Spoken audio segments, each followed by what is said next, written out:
to the Footy Show. Yes, Manchester United 3, Fulham 2. What an insane game. I did not expect anything much different than knowing that we would win, as I said in my previous video, but I didn't realize that we'll be that close.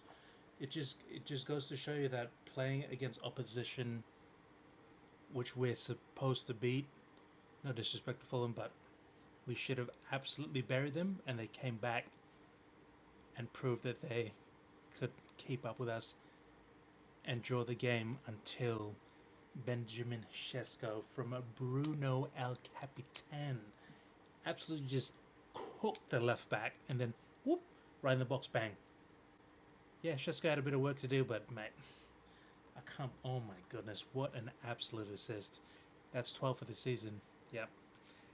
Bruno Fernandes is hands down the best midfielder in the Premier League, hands down. There is no question about it. So, yeah, the game started pretty well as I thought it would. We pretty much outplayed them the first half, scoring 2 goals. A pen to Mbumo? I don't think so, but I mean, you know, it is what it is. But the foul on Cunha, that could have been easily a penalty, but anyway, we didn't take it because you know what? We still scored afterwards on a free kick. And then the assist, the no look from Casemiro. Oh my goodness. Big man still cooking. This is a winning mentality in this guy, which we cannot replace anymore because he's leaving in the summer. So, from what I'm reading, is that 2 midfielders would be the top priority in the summertime, with Ugarte most likely leaving and Xerxes, Rashford, Sancho pretty much leaving as well off the books. Wage bill was going to be down. Easy. To sum up the game, pretty much like I think it was a tale of 2 halves, where the obvious thing is when Casemiro comes off, we completely lose the midfield battle with him gone, with that presence, that fighting belief, that mentality that you got to win every ball that comes your way. We just don't do it. Yes, Kobe Manu did ever since that he's been unlocked. Just the tackles he's putting on people. He's absolutely chopping guys up in the midfield. But he can't do it by himself. We need another creative midfielder like Bruno, because Bruno can't do it all the time. Like, yeah, yes, he's Mr. Consistent, but sometimes he's he won't always be there. And I think if we can look at midfielders that are much more younger and as creative, you can build on these kids for the next, how many, 5 or 6 years, given, whatever wage we buy them for. I think in terms of the defense, Harry Maguire looks like he may be leaving as well, but he can extend his contract for another 12 months, I think, depending if he wants to. And he might, Lord Maguire might just do the job and tell you, look, I've still got some more fight. Let me go another year. So I wouldn't mind that, honestly. Either way, you still need to get Heaven and Euro up to speed. I know they're 19 and 20 years old, but you know what? Get to put on your big boy shoes, mate. Go out and win the game. Now, to break up the second half, Maguire switched off for 10 minutes and absolutely cost the team that penalty, which he should have never given away. They scored that with Jimenez on the top left. Wow. Absolutely class penalty. And then with Kevin just absolutely slotting it in from just outside the 18, I'm just like, oh man, here we go again. Are we going to repeat it? But then no, Bruno Fernandes had other ideas. Mikel Carrique just unlocked these guys. See, this is the problem. People are calling these guys absolutely useless. They're not good enough for the team. And then, whoa, along comes Michael Carrick, absolutely switches up the formation, puts players in the position that they're supposed to be playing in, and look what happens. We get results. The last three wins in a row, we slapped up 2 of the top 4 teams in the league. Arsenal buried. City slapped up, went back across town. Then Fulham came. Yeah, we drew that one the last time, but then this time around, no. I think the team has shown that fighting spirit, that united DNA that we all grown up to love and see in this football team. The other thing that I want to address is that why are people saying that we're back? Where's that coming from? I'm sorry, I can't agree with that. Yes, we're on a little win streak right now, but we can't be getting carried away like that every time. Every time something positive happens, here we go again. Oh yeah, we're back. No, please stop. Take a step back. Look at the situation and then just let it be for right now. Honestly, we're over halfway the season. Let it cook. Let these men cook. Let Carrick do what does needs to be done, and then we can have that conversation at the end of the season. As of right now, we can't get in that notion of thinking that we can do anything right now, because I'm telling you, Liverpool fans, Arsenal fans, City fans, Chelsea, they're all waiting for us to just have one slip. They're all gonna be back on the bandwagon, said, "Oh, you guys are just absolutely shit," because we're not. I think we've proven that in the last 3 weeks that this team is resilient. We've got very, very good players. I'm not saying world class, but we have very good players. Bruno should be world class, but you know what? He's been in a team that's been hindering him for years, and now that he's actually doing what he's supposed to be doing, it's the lack of silverware and the lack of accolades that's just making him not part of the main conversation. People telling me, like these Arsenal fans, Martin Odegaard. Martin Odegaard, what did you do? Manchester United came to the Arsenal at the Emirates and absolutely dominated that whole game. And he got subbed off after 57 minutes. Yeah, that's what I thought. So no, if Bruno decides to leave during the summer, that's, you know what, football's a business at the end of the day. We need the money. He's done all he can at the club.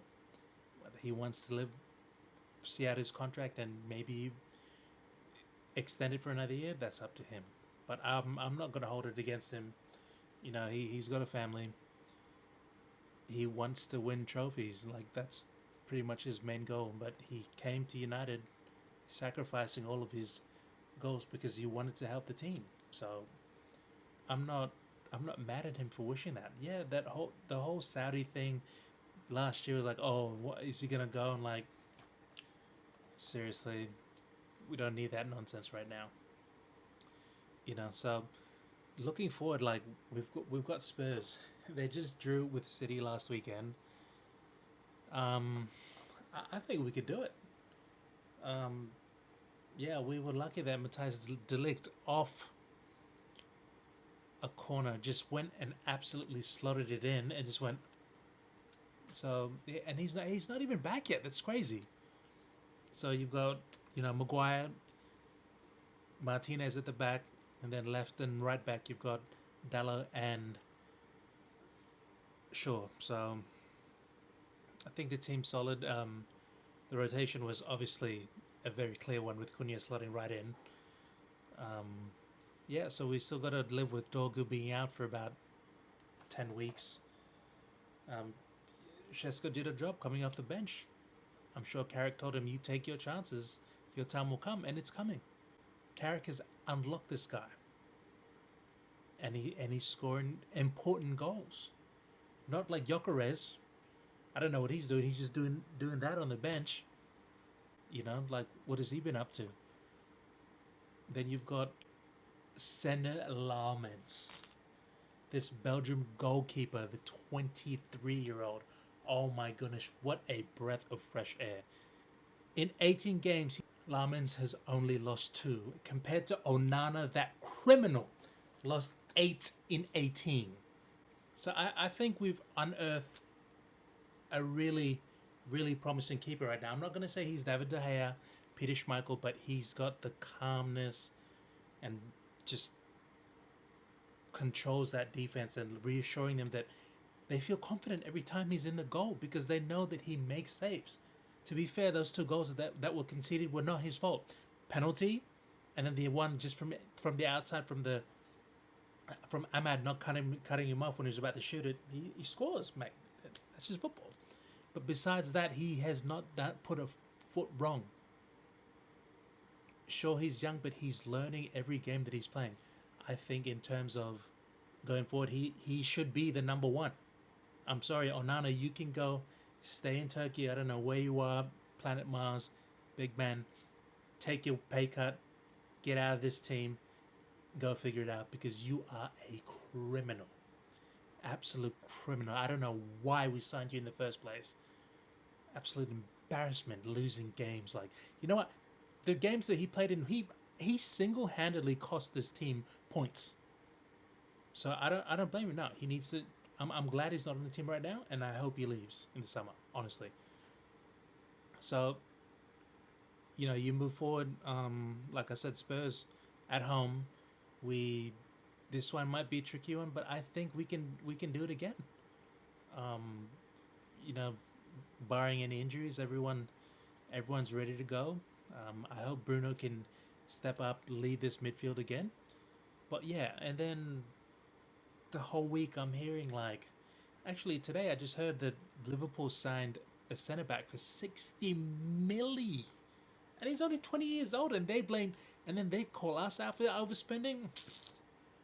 Big man, who's this kid anyway? Exactly, I don't even know his name. I don't really care. But you guys are just acting like Chelsea, moving around, big chest, signing, splashing money everywhere. I know PSR doesn't count towards it because that's your prize money. Doesn't matter. You guys have just literally, if you put all your signings in the whole transfer window since the summer, you've spent half a billy. Let that sink in. Facts. Look it up. I'm pretty sure it's half a billion. You guys are shameless. So, and then Arsenal fans just doing their normal reckless stuff again. You guys like, if I say something about your manager, which is true, this guy has not won anything in 6 years besides a silver cup, and you guys just end up just getting hurt that you need to go to your cuddle therapy session. Nah. You guys are just absolutely soft. But you know what's funny? Best team in Europe, they said. Just hold that, because you guys don't deserve that title after getting absolutely slapped up at home. You guys talk so much, but you know what? Credit is due where it's due, because you guys went to Leeds and absolutely destroyed them. But you know what? We're not Leeds.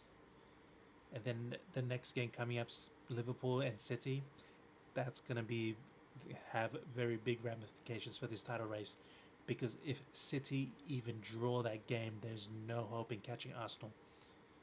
OFC Championship this weekend. If you're down here in town, go check it out. And as always, please like, share, and subscribe, and do all that good stuff.